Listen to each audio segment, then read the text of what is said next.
အားလုံးပဲမင်္ဂလာပါကျွန်တော်ဒီနေ့ပြောချင်တဲ့အကြောင်းအရာကတော့ဒီစာသင်ကျောင်းတွေပေါ့နောက်ပြီးတော့ဆေးရုံတွေဒါတွေကိုဘုံကျဲနေတဲ့ကိစ္စတွေရှိရမှာတကယ်เนาะရဲဆက်ဆက်ဘုံကျဲနေတဲ့ကိစ္စတွေအများကြီးရှိတဲ့ခါကျတော့ကျွန်တော်တို့တွေက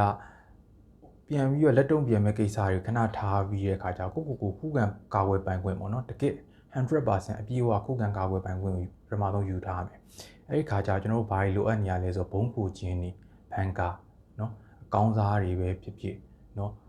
ညီကမတ်တက်ဆိုရင်တော့မှဒါဘာဖြစ်ပတ်စံအကုန်ကြရှိတယ်เนาะကျွန်တော်တို့အဲ့အတွက်ကြောင့်မလို့ဒီဘုံခိုခြင်းတွေတိဆောက်ဖို့အတွက်ကိုကျွန်တော်တို့အများကြီးဝမ်းကူညီအားပေးဖို့လိုအပ်တယ်ဆိုတော့တိုက်တွန်းနေတာဖြစ်ပါတယ်